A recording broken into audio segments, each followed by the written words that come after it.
Assalamualaikum warahmatullahi wabarakatuh. Kali ini kita lanjutkan kembali mata kuliah kita yaitu sumber daya geologi non konvensional, yaitu dengan materi yaitu mengenai gas hidrat. Adapun beberapa yang akan saya sampaikan yaitu yang pertama mengenai skenario dari World Oil and Natural Gas, kemudian pengertian dari gas hidrat, pembentukan siklus gas hidrat, kemudian keunggulan dan potensi gas hidrat sebagai sumber energi non konvensional. Adapun pada gambar tersebut dapat diamati ya. Secara umum, pada saat ini dimanfaatkan dua jenis dari sumber energi. Yang pertama yaitu non-renewable, kemudian yang kedua itu renewable energies. Non-renewable energies itu terdiri dari sumber energi batu bara, kemudian natural gas, oil, dan uranium. Sedangkan yang bersifat renewable energies, hidro, solar, wind, geothermal, dan biomass. Nah, pada diagram ini terlihat perpindahan ketika energi tersebut dimanfaatkan, yaitu dari mulai pada saat dia dieksploitasi kemudian menjalani yang namanya transformasi, artinya dari energi mentah tersebut, sumber energi mentah tersebut dikemas seperti itu untuk siap dikonsumsi. Selanjutnya mengalami yang namanya distribusi atau yang kita kenal sebagai transportasi, dan selanjutnya untuk dapat dimanfaatkan atau dikonsumsi langsung oleh konsumen.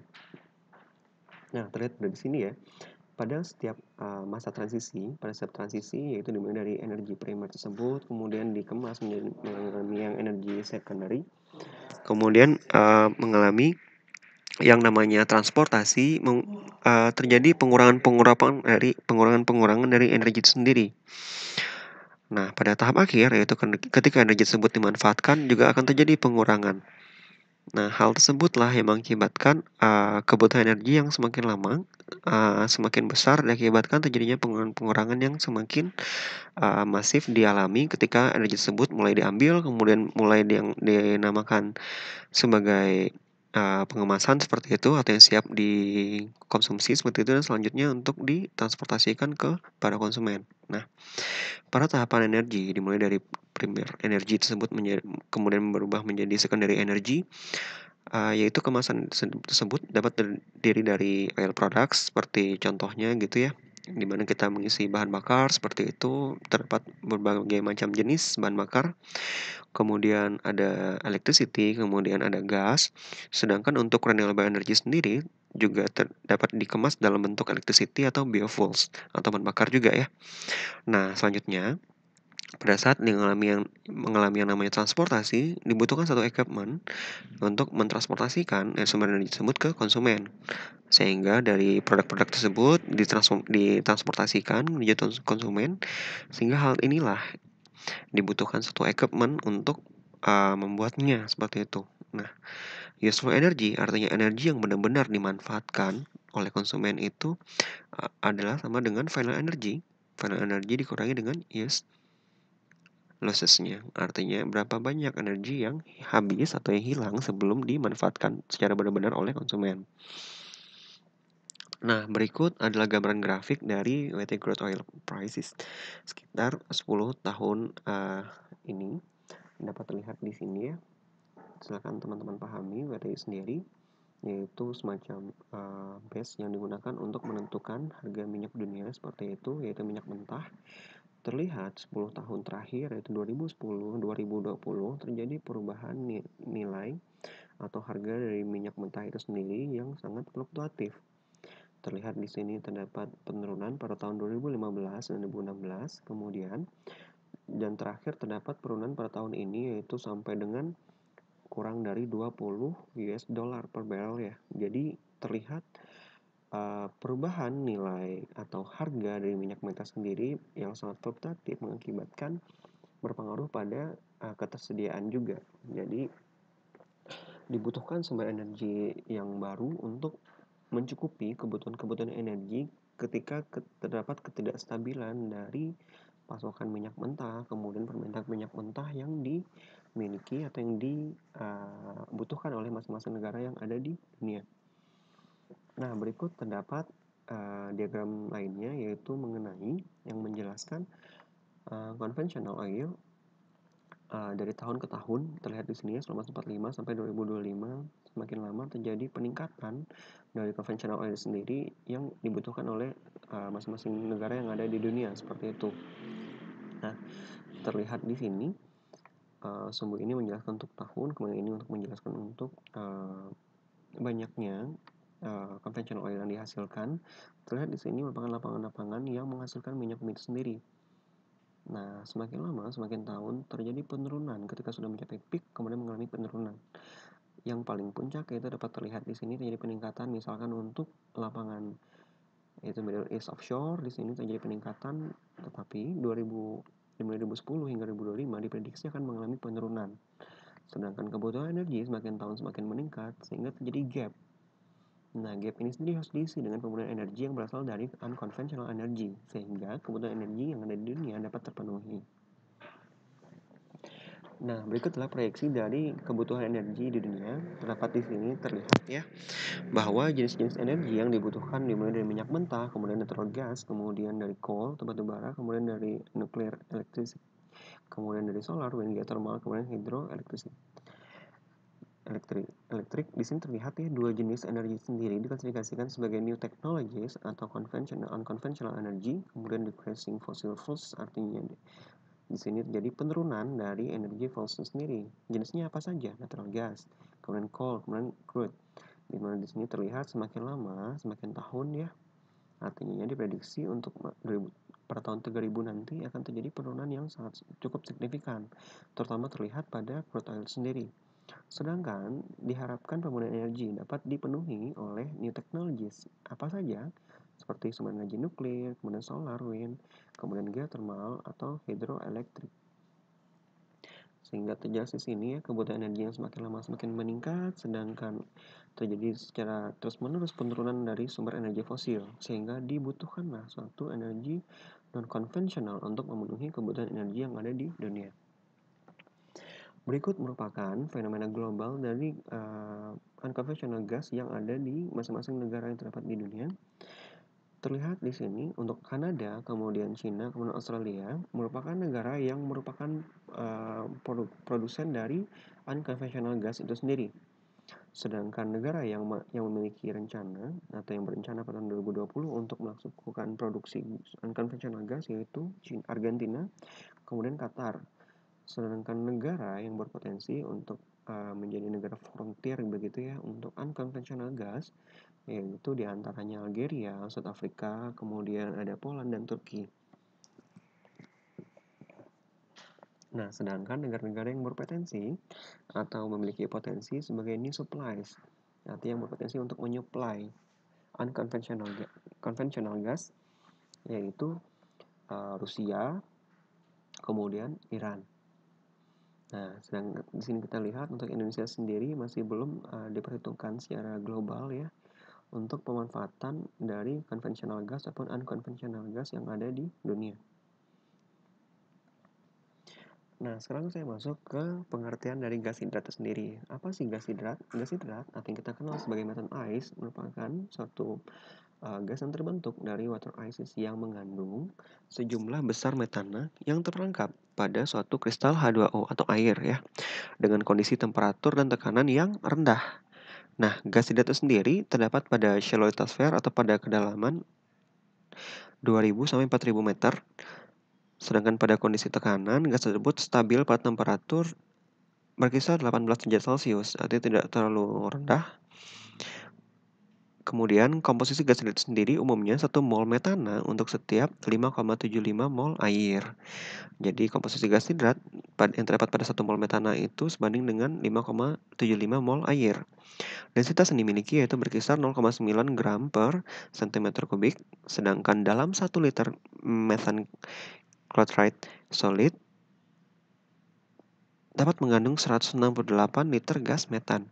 Jadi terlihat di sini ya betapa besarnya potensi untuk gas hidratnya sendiri pada setiap sejumlah dari gas metana yang menghasilkannya. Dapat terlihat pada gambar berikut adalah gambaran dari konfigurasi kristal ya, di mana sini terlihat adanya molekul metan yang ditandai dengan warna biru terperangkap di dalam molekul air. Jadi begini adalah bentuk kehadiran dari gas-gas metana yang terdapat atau yang terbentuk di dalam molekul air yang berpotensi untuk menjadi sebagai sumber dari gas hidrat. Nah, gas hidrat sendiri berbentuk solid ya, jadi harus dipahami ketika dia terdapat ya merupakan suatu endapan solid dari gas hidrat sendiri terlihat pada gambar warna putih ini, kemudian dapat mudah dibakar, kemudian juga terdapat di bawah permukaan ya, seperti misalnya karbonat seperti itu. Nah, gas hidrat sendiri secara umum terbentuk pada kondisi temperatur rendah dan tekanan rendah. Gas hidrat terbentuk sebagai semen dalam satu rongga pori. Jadi dia mengisi suatu pori. Nah, dia juga dapat berperan dalam satu lapisan atau terdapat pada satu lapisan dan juga dapat terbentuk gas hidrat tersebut sebagai suatu nodul. Artinya nodul tersebut merupakan gas hidrat murni. Nah, ketika gas hidrat itu terdapat pada satu pori, pada satu sedimen, maka dia akan berperan dalam pengurangan permeabilitas dari sedimen tersebut. Nah, bagaimana pembentukan gas hidrat itu sendiri? Yang pertama, pada daerah permafrost, yaitu pada suatu daratan yang di atasnya terdapat suatu endapan dari kristal es seperti itu ya. Nah, dengan suhu yang rendah, maka material-material yang terdapat material organik yang terdapat di bawah permukaan dari daerah permafrost itu sendiri, yang terkubur di bawah permukaan itu akan termatangkan oleh panas dari dalam bumi, sehingga melepaskan gas-gas metana. Nah, gas tersebut lama-kelamaan dia akan meresap melalui pori-pori dalam sedimen, kemudian mencapai zona di mana dia memiliki temperatur dan tekanan yang memungkinkan untuk terbentuknya suatu gas hidrat. Nah, selain itu, gas hidrat juga dapat ditemukan pada sedimen laut. Pada saat kapan? Yaitu pada saat bakteri dapat menghasilkan gas metan. Artinya bakteri anaerob menghasilkan satu gas metana. Dari mana? Pada saat mereka mengalami atau melakukan penguraian dari material-material organik yang terdapat pada lingkungan yang sedikit oksigen pastinya. Nah, bakteri-bakteri tersebut biasanya terdapat pada lingkungan dengan tekanan lebih dari 1000 atmosfer dan kedalaman 300 sampai 400 meter dan 2500 meter. Dapat terlihat pada gambar ya, di mana di sini terlihat satu gas metan yang terperangkap di material organik di bawah permukaan seperti itu yang terdapat di pori-pori atau rongga di batu-batuan sedimen. Kemudian terdapat glasier, yaitu daerah permafrost tadi ya, terdapat endapan-endapan kristal es yang dapat di bawah permukaan yang lama-kelamaan akan membuat terjadinya perubahan suhu, kemudian mengalami perubahan tekanan, sehingga mengenerate atau berpotensi untuk menghasilkan satu gas-gas hidrat dengan kondisi tekanan dan temperatur yang rendah. Nah, berikut skenario dari keterlambatan dari gas hidrat yang terdapat di ocean atau di lautan ya. Secara umum terdapat pada kedalaman di bawah permukaan itu berkisar dari 1000 gas hidrat sendiri berpanah ya, 1000 hingga 1600. Sedangkan suhunya akan optimal terbentuk pada suhu 10 sampai 20 derajat Celcius. Jadi dapat dilihat di sini keterbentukan gas hidrat sendiri dipengaruhi oleh temperatur dan kedalaman, yaitu dengan temperatur dan kedalaman yang temperatur yang rendah yaitu 10 sampai 20 derajat dan kedalaman 1000 sampai 1600 di bawah permukaan. Oke, berikut adalah siklus dari keterbentukan gas hidrat yang terdapat di laut ya. Artinya didapat di bawah laut dimulai dari generation dari si metan itu sendiri. Gas metan itu terbentuk pada saat diakibatkan oleh aktivitas dari bakteri anaerob,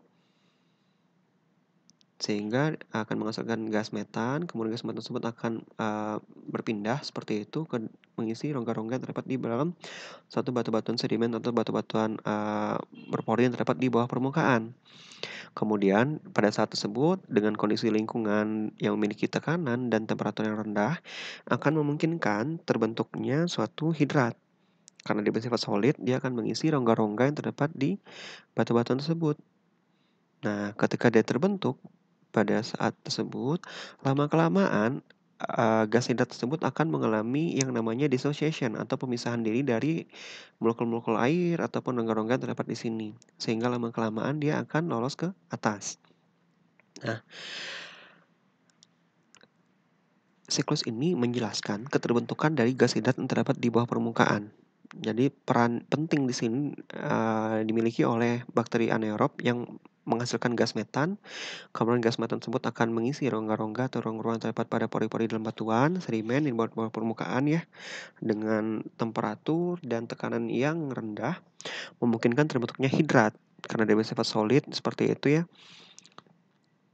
maka akan ada pada saat pembentukan tersebut CO2 yang berasal dari konsumsi metan sendiri, sehingga memungkinkan terbentuknya endapan-endapan atau solid dari hidrat. Nah, lama-kelamaan akan terjadi yang namanya dissociation, dan lama-kelamaan akan mengalami yang namanya bacterial consumption. Jadi, dua hal inilah yang mengakibatkan hidrat itu dapat lolos ke permukaan. Nah, model sendiri dijelaskan oleh Handman dan Davis pada tahun 1992. Berikut adalah contoh keterlibatan dari gas hidrat. Yang pertama yaitu gas hidrat yang terdapat pada sea floor mounts atau gundukan-gundukan terdapat di lantai samudera seperti lantai laut, di bawah laut gitu ya. Terdapat gas metana secara aktif memisahkan diri dari mount. Jadi terlihat nih adanya gas-gas metan yang lolos ke permukaan, ke atas ya. Dia akan mengisi rongga-rongga nantinya ketika dia terdapat di dekat atau sekitar batuan sedimen. Selanjutnya di sini adalah bentukan dari nodul hidrat yang ditemukan di Teluk Meksiko, terlihat ya, merupakan hidrat murni. Kemudian yang ketiga yaitu gas hidrat terdapat di lapisan-lapisan batuan sedimen seperti itu. Contohnya adalah berupa satu core ya. Terdapat suatu laminasi dari suatu gas hidrat yang mengisi lapisan-lapisan dari batuan sedimen. Nah, apakah mungkin gas hidrat sendiri dimanfaatkan sebagai sumber natural resource? Mungkin saja. Kenapa? Yang pertama, pembentukan gas hidrat itu sendiri dapat terbentuk pada lebih dari 90% lantai samudera atau di lautan seperti itu. Akan tetapi harus didukung dengan sumber gas dan struktur yang mendukung untuk terjadinya akumulasi dari gas. Yang kedua, estimasi bahwa total cadangan gas hidrat lebih besar 10⁻16 meter kubik atau sebanding dengan 2 kali lipat jika dibandingkan dengan sumber cadangan energi fosil. Yang ketiga, gas hidrat sendiri secara umum memiliki sumber sekitar 98% yang terdapat di bawah lautan. Sedangkan sisanya 2% dapat ditemui di daratan atau di bawah permafrost. Nah, 2% ini sendiri diestimasi 2 kali cadangan dari gas konvensional. Jadi teman-teman dapat bayangkan ya betapa besarnya dari sumber energi ini ketika dimanfaatkan. Nah, selanjutnya natural gas sendiri diproduksi dari gas hidrat di Rusia. Jadi hal ini terbukti karena Rusia pun sudah menggunakannya, sudah memanfaatkan dari gas hidrat sendiri. Yang keenam, estimasi dari gas hidrat itu sendiri ekivalen dengan 16 trillion tons of oil. Jadi bayangkan perbandingannya. Pemanfaatan gas hidrat sendiri berbanding dengan 16 trillion tons of oil. Ini artinya konvensional ya, oil konvensional. Selanjutnya, 1 kubik feet dari hidrat sendiri sama dengan 170 kubik feet dari gas secara natural. Nah, berikut beberapa keuntungan ketika kita memanfaatkan gas hidrat sebagai sumber bahan bakar. Yang pertama, memiliki sumber hidrokarbon yang lebih padat dibandingkan dengan sumber hidrokarbon yang konvensional. Yang kedua, gas hidrat sendiri ketika dimanfaatkan sebagai sumber bahan bakar memiliki jumlah cadangan konvensional begini. Merupakan salah satu sumber energi alternatif ketika dimanfaatkan karena jumlah cadangan konvensional energi itu semakin tahun semakin menurun sehingga diprediksi akan habis di masa yang akan datang. Kemudian sisa bahan bakar, sisa pembakaran dari bahan bakar dari gas hidrat sendiri lebih baik atau lebih ramah lingkungan dibandingkan dengan yang energi fosil. Yang kelima, sumber cadangan yang melimpah di laut dan permafrost. Jadi sumber cadangannya sangat-sangat melimpah sehingga berpotensi untuk dimanfaatkan ketika sumber dari konvensional energi sendiri semakin lama semakin habis dan semakin berkurang. Oke, demikian materi yang kali ini. Terima kasih. Assalamualaikum warahmatullahi wabarakatuh.